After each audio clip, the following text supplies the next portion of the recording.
Michael Saylor is one of, if not the poster boy for Bitcoin maximalism. And because of this, his company MicroStrategy has been buying up Bitcoins for their corporate balance sheet for the last couple of years. But the news made headlines when this week MicroStrategy revealed they actually sold some of their Bitcoin. This is something that he said they would absolutely never do, and so it came as a shock to many people. Now, it doesn't stop there. The story gets a little bit stranger, because on December 22nd, MicroStrategy sold 704 of their Bitcoins. However, just 2 days later, they purchased 810 Bitcoins more. So what in the world is going on here? Did they decide that they wanted to sell and they got cold feet and so they bought some back? Were they trying to just move the markets and take advantage of little price differences? Or was it something to do with taxes? Well, according to Michael Saylor, that is exactly what they did this for, was for tax benefits. Now, we'll go over the details of how this works in just a moment, but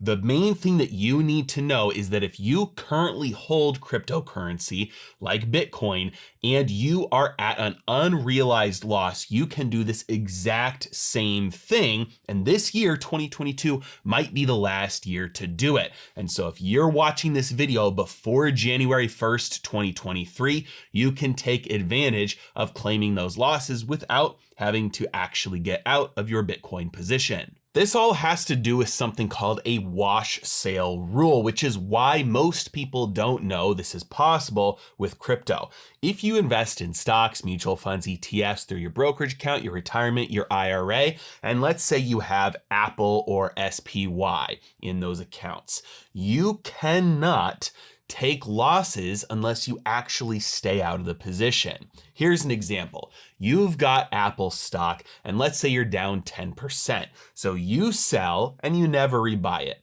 Then the IRS says, okay, yes, we will allow you to claim that loss, and then that loss can be offset against any gains that you have.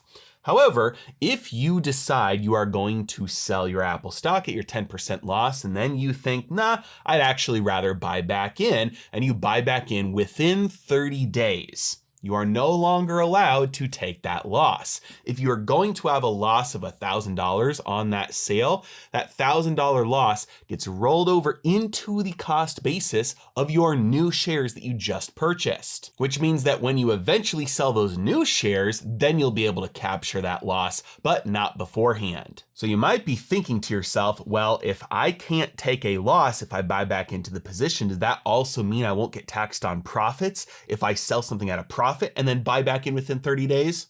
No, it does not. The IRS is going to make sure you can't claim those losses, but they're definitely going to tax you on the profits regardless. Now, many investors avoid the wash sale rule at the end of the year through something called tax loss harvesting. So if you've got something like SPY, which is the S&P 500 index fund in your account, and you're down 10%, many people will sell that and then use those funds to buy something like VTI, which is a Vanguard Total Stock Market Index fund.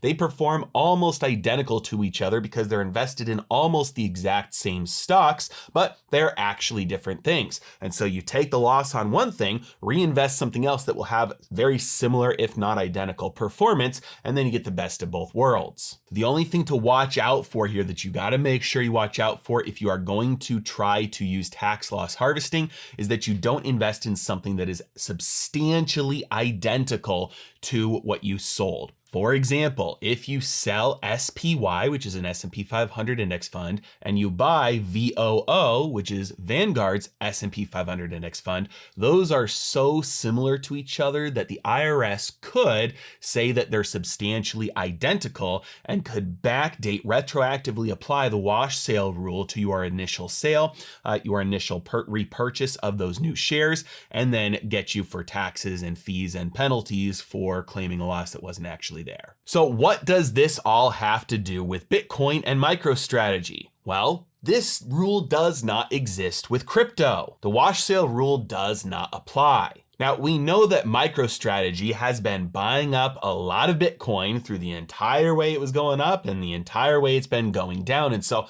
they bought substantial amounts of Bitcoin probably somewhere around $40,000, $50,000, and $60,000 per Bitcoin. We also know that the price of Bitcoin is currently trading around $16,000. So while it sold 704 Bitcoins on December 22nd for around 11 million, they could have spent at least 4 times that much to buy those same 700 Bitcoins somewhere around the top. Which means by selling those Bitcoins, they could be claiming a loss, a capital loss of $30, $40 million or more. And because the wash sale rule does not apply to crypto, this gave them the ability to just buy back Bitcoin a few days later, and they still get to claim that loss, even though they jumped right back into the same position. And if you are currently sitting on losses on your crypto, on your Bitcoin, you can do the exact same thing. You can sell them before the end of the year so that you get to claim those losses for 2022, and then you can just buy them back again and the IRS doesn't care. But this might be the last year this is allowed, as more and more political scrutiny is coming into crypto, more regulation is going to enter the space. It's very possible, and in my opinion, very likely, that we start to see the wash sale rule being talked about to be applied to crypto as well. Now, one last note about these capital losses. Obviously, the main benefit here is that if you have, let's say, $10,000 worth of losses in crypto, that you also have at least $10,000 in gains that you can offset with those losses. If you just have pure losses, you're going to be capped at how many of those losses, how much the dollar amount you can take in 1 year. And unfortunately, given current tax laws, you are going to be capped at taking $3,000 of losses. So if you have $10,000 worth of net losses on your investments, that means this year you can deduct $3,000. Next year, you can deduct another $3,000 from that original loss. The year after that, another $3,000, and the year after that, another $1,000. This also means that if you have $100,000, $200,000 worth of losses, you will literally be rolling over those losses for the rest of your life. But if you have gains that can be offset by taking those losses, using crypto to do this could be a significant advantage, especially given the fact that this may be the last year you can take advantage of not having the wash sale rule apply to crypto. And finally, if you'll be in Scottsdale, Arizona at the end of January from the 27th through the 29th, I would love to see you at the Empowered Investor Live Conference that Jason Hartman is holding. I will be speaking there alongside a bunch of great speakers. I would love to see you there. Get your ticket with the link in the description below. As always, I really appreciate you guys. Thank you so much for watching. Have a great day.